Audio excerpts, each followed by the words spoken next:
Kemudian yang kelima, istiqbalu qiblah, menghadap ke kiblat. Ini jelas ini kita yang kelima ini menghadap ke kiblat. Kiblat kita kemana? Ke Ka'bah sana. Dahulu waktu awal-awal masih di Mekah, Nabi itu kiblatnya nggak ke Ka'bah dulu sejarahnya itu. Awal-awal di Mekah itu sampai sebelum beliau hijrah itu masih, bahkan sampai beliau hijrah itu kiblatnya masih ke Masjidil Aqsa. Jadi ada perintah sholat malam itu selama masih di Mekah itu masih Masjidil Aqsa itu. Kenapa kok nggak ke Ka'bah waktu itu? Apa di antara hikmahnya? Di antaranya waktu itu dia di Ka'bah itu dikelilingi oleh 360 berhala. Sehingga kalau misalkan waktu itu Nabi itu kiblatnya sudah ke Ka'bah, ada fitnah di sana. Apa fitnahnya? Itu kok Muhammad juga ikut nyembah berhala itu kok. Ngapain kita ikut agamanya, sama-sama nyembah berhala nyapo. Akhirnya waktu itu perintahnya Allah, hikmahnya Allah untuk ngarahnya ke Masjidil Aqsa. Sampai beberapa bulan di Madinah.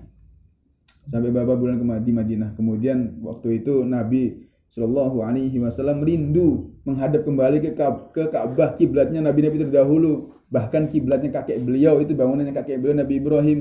Wa haitsuma kuntum fawallu wujuhakum syatrah. Nah, itu ayat di Al-Qur'an itu cerita bahwasanya ketika Allah SWT mengetahui bahwasanya Rasulullah ini rindu, sering menghadap ke langit, rindu turun perintah menghadap ke Ka'bah. Akhirnya selepas beberapa hari, selepas beberapa waktu itu Nabi sering menghadap ke langit, minta nunggu perintah menghadap ke Ka'bah. Akhirnya pun turunlah perintah ke Ka'bah. Fawalli wajhaka syatrul Masjidil Haram, maka hadapkanlah wajahmu ke arah Masjidil Haram. Maka kiblat ke Masjidil Haram. Apakah harus lurus plek? Apakah dari Indonesia, dari Tanjung Seneng, dari Kilas ini, Gang Kilas ujung ini harus lurus banget ke Ka'bah, nggak boleh melenceng sama sekali? Maka jawabannya tidak.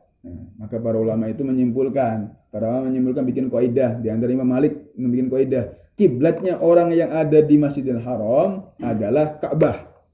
Orang yang ada di Masjidil Haram, karena Ka'bah di depan mata dia, harus ngadep Ka'bah, nggak boleh melenceng.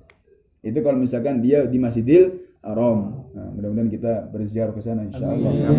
Yang udah ke sana ya lagi ke sana insyaallah. Ya Pak Dijeri ya, insyaallah ya. Yang kiblatnya di Masjidil Haram ke Ka'bah. Yang berada di Mekah, yang berada di kota Mekah, maka kiblatnya adalah Masjidil Haram. Paham enggak? Jadi agak longgar lagi kan. Kalau misalkan Ka'bah kan kecil, lebih kecil daripada Masjidil Haram. Masjidil Haram gede, maka kata para ulama itu Masjidil Haram itu kiblatnya orang-orang Mekah.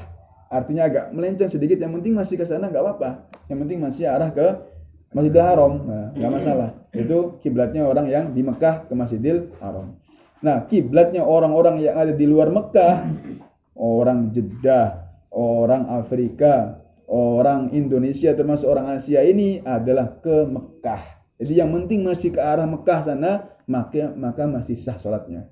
Paham insyaallah ya.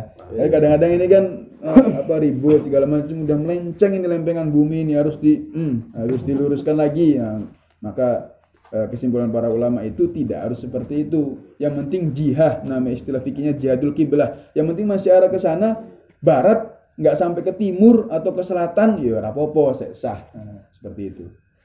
Itu pembahasan mengenai menghadap ke kiblat. Kemudian tambahan mengenai ke kiblat ini ada beberapa keadaan, ada dua keadaan yang seseorang bisa boleh tidak menghadap kiblat. Orang melaksanakan sholat tapi boleh tidak menghadap kiblat dan sah. Ada dua keadaan. Yang pertama adalah ketika berkecamuknya perang.